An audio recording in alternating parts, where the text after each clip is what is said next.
overseas twice today. Let's get started.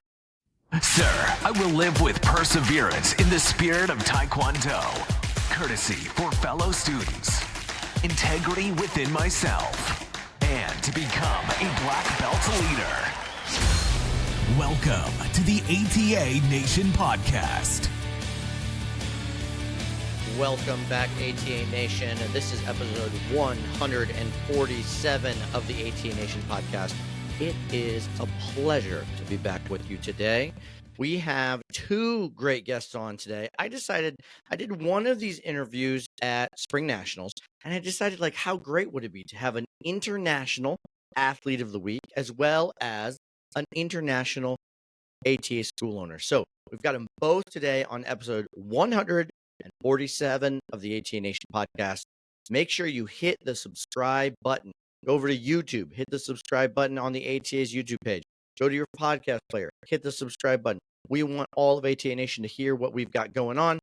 And wait till the end. I'll tell you something super awesome. Let's get to our special guest. Special guest interview.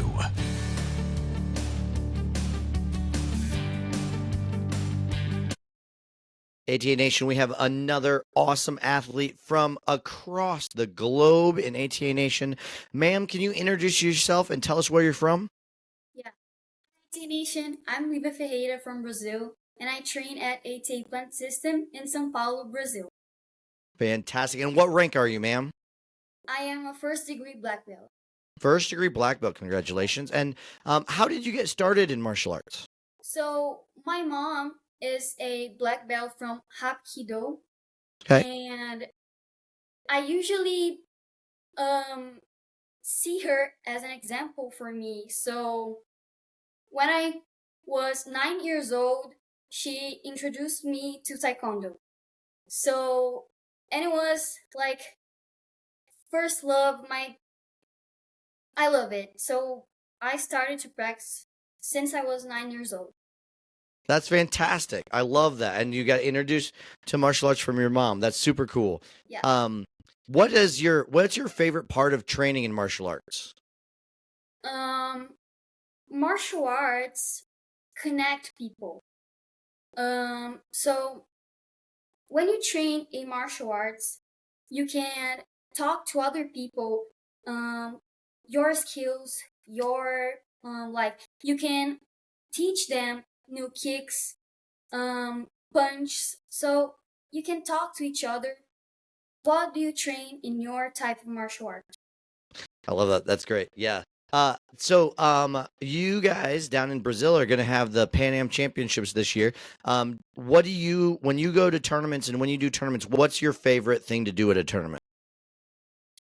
I have lots of friends around the world, and for me, this is really cool because in Pan Am Championships, we chat to each other, and I can speak in other languages. So, and we can chat to each other and teach to other people new skills that we can improve in our traditional forms, sparring. So for me, this type of thing in tourneys are very important. I love that. It's all about, getting to hang out with friends, train with each other, do all that fun stuff together. When you compete, is sparring your favorite thing to do? Is it forms, weapons, extreme creative? What's your favorite thing to do when you're in the ring? My favorite event is traditional forms Nice. and traditional weapons. Very cool. What's your weapon of choice? Single chuck. Single Sungsprung. Good choice. I love that one. That was my weapon of choice as a first degree as well. I like that one. Yeah. What's your event at a tournament that you're not your favorite?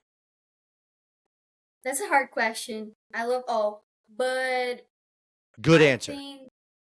I think the extreme form, because here in Brazil, the extreme form is not a common thing because we don't have gymnastics at school.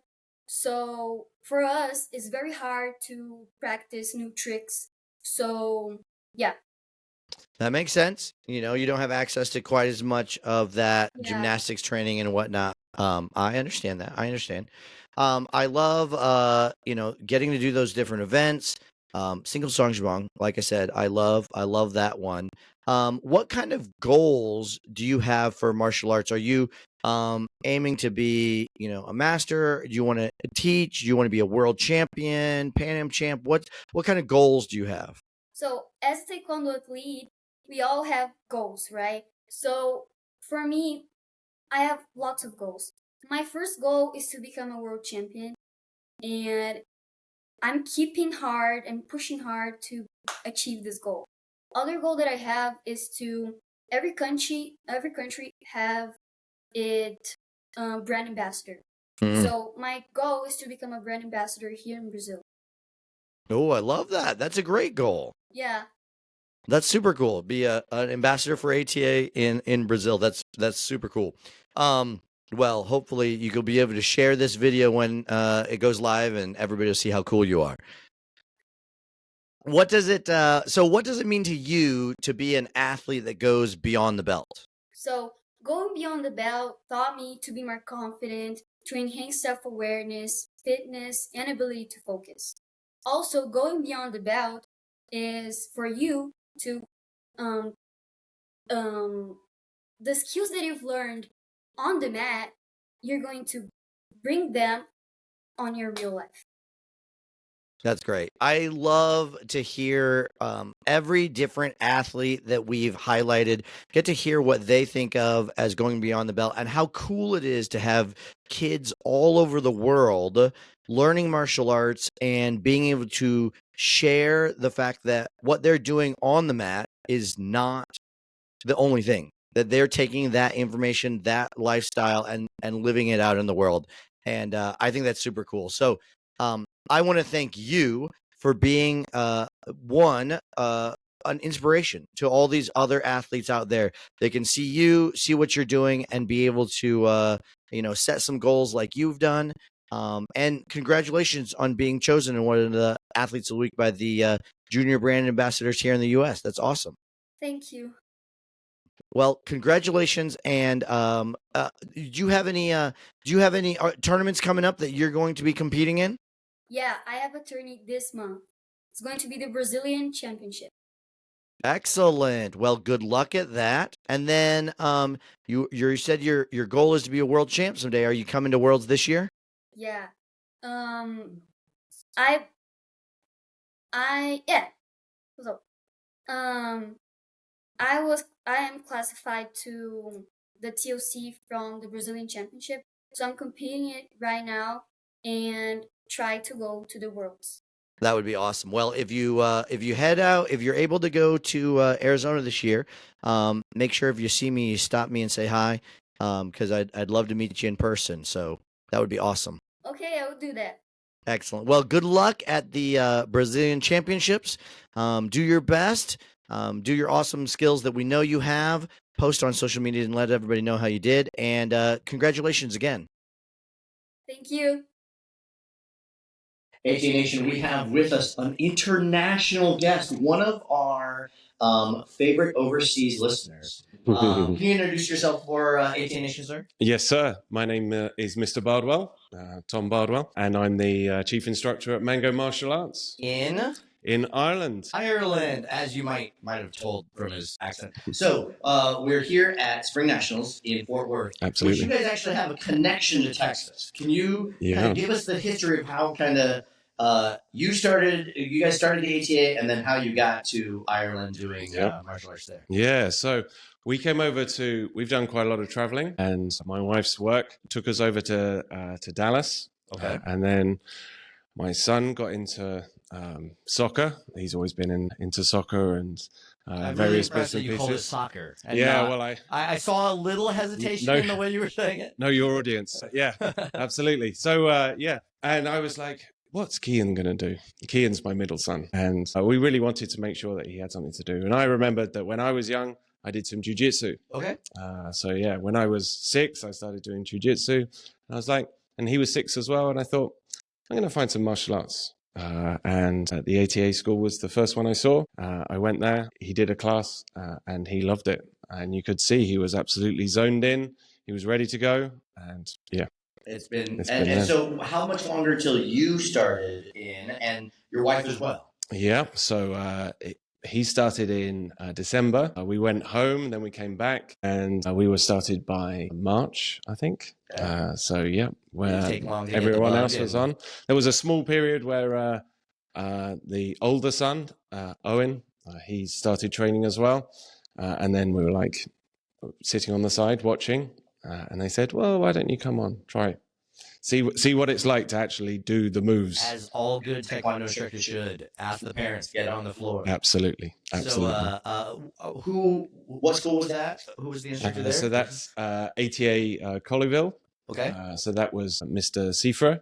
Okay. He was doing that school at that time, and then he went back to Florida, and now it's Mrs. Moogie, who was a brown belt at the time, and yeah, so we trained with her and then under her. And so now you guys are back in Ireland. Obviously not right now because we're in Texas, but yes, sir.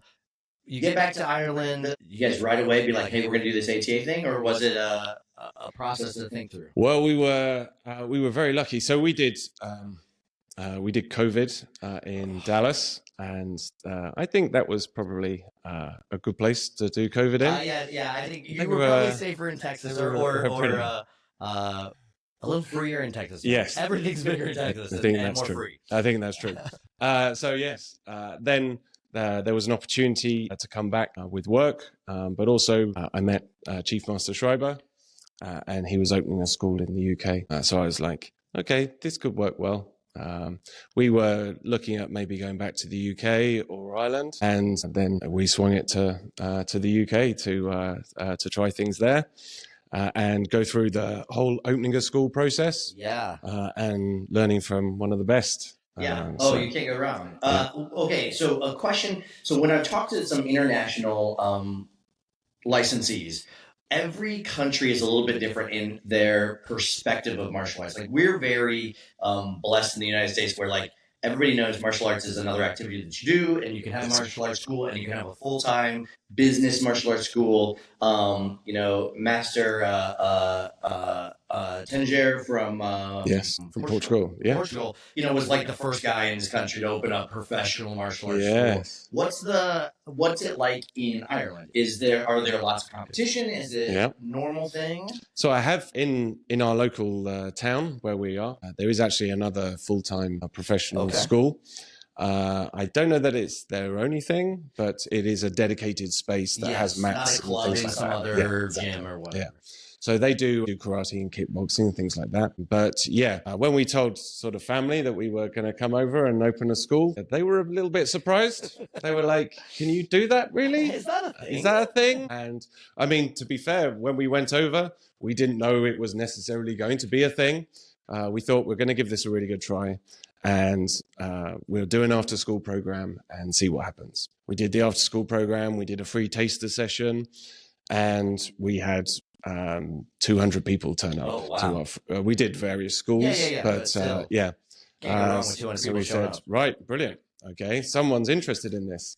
We'll do a 7-week program, and then we did our 7-week program, and I think it was 120 people signed up. Wow. So we were like, okay, this seems good. This has potential. Yes. After 3 or 4 weeks, people were still turning up, which is a bonus. So we said, oh well, let's take the plunge and see if we can get this whole thing sorted out before the end of the 8-week cycle. So we found a place. They managed to do it up in time. Wow. And we went into our full-time location space. And how long has it been now? So we actually opened on St. Patrick's Day last year. And yeah, we've now been open for just over a year. And business is good? Things are going well? Yeah, business is very good. We're delighted. We have about 150 students. That's fantastic. So it's great. That is amazing. Random question. What is with Mango? Yeah. Marshall, what's that name with? So before we were in Dallas, we were in Ireland, but then before that, we were in Singapore. Okay. And I like to think that life's a journey and we take different things from different chapters. But when we were in Singapore, I was always taken by, there was a tradition where people gifted fruit to other people. Okay. And so they do it with mandarins. And then there was another tradition, I suppose, that was different fruits resemble different things or have different meanings of different things. So mango, I looked up, was prosperity and knowledge. Okay. And I thought, okay, so this could work. So we're trying to give the gift of knowledge and prosperity to other people. I love it. Students or instructors or whatever. Yeah, it's such a unique name, but with it being unique like that, it's very memorable. You know, like everybody is like, mango martial arts. I got those. Yes. Guys. Yeah, that's super cool. Do you guys have like a mango character that you like do some stuff with? That's some ideas. Am I allowed to have that one for free? I'll let you have that one for free. Yep. I'll let you have that one for free. You can have your own belt ambassador campaign with the mango guy doing some stuff that way. You'll have to come up with a fun name for him. I'll leave that up to you. Well, what are your guys' your international licensees? I personally would love to see more schools in the UK, Ireland, those kind of places, because every time I see Chief Master Schreiber, I'm like, hey, I want the European Championships to be in the UK. And he's like, well, right now we don't have enough schools. We're going to be in Portugal and all that. I'm like, well, what? So you guys keep going. What kind of what are you guys looking at for the future? I mean, for your personal training, for your school. So I'm a second degree black belt. So I'm obviously hoping to keep going along on that journey. I'm competing whilst I'm at Spring Nationals. Nice. So trying to represent for Europe, I guess. Yes. But school wise, we'll have to see how it goes, really. Just keep working. I would never have guessed a year ago that we'd have been where we were. We kind of did the math and thought about, is this going to work with student numbers and how many people do we need to break even and that kind of thing? And then I was like, okay, well, this could work. And it seems to have worked so far. It does. Now we're actually, I think this is like a exclusive. I haven't told any of my students this. Ooh. I don't know when we're going live. No, it'll be on the down low. But we're actually going to open a second floor.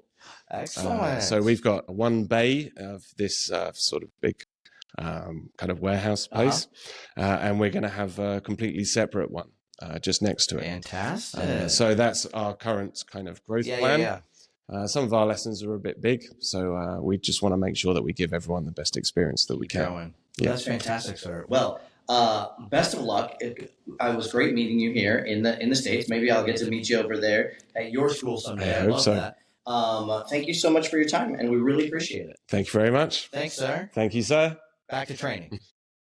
Here's what's going on in ATA Nation. I want to say thank you to both of our awesome international guests and, of course, Tina, an Athlete of the Week. How amazing is that? Congrats. Now, ladies and gentlemen, a couple of things. Make sure you're checking out, staying up to date, close eyes on the fact that we have district championships coming up. This weekend, if you listen to this when it drops, you might be heading to one of the very last tournaments of the season. So make sure you're enjoying that. But district championships coming up. Make sure you pay attention to this time slot available to correct points and be ready to register for districts. Then we got the TOC and the Super 20 tournament coming up in July. Athlete development camp coming up in June. And I don't have the date set yet, but the ATA Nation podcast is going to be taking over and doing a couple of live shows on YouTube and Facebook for all of ATA Nation on the ATA's social media pages. So stay tuned for that. And if you have somebody specific you'd love to hear from on that, make sure you send us a message, Facebook, Instagram, wherever you find us. Until next time, ATA Nation, get out there and go beyond the belt. Thanks for listening to another episode of the ATA Nation podcast. Be sure to subscribe and share with your ATA family.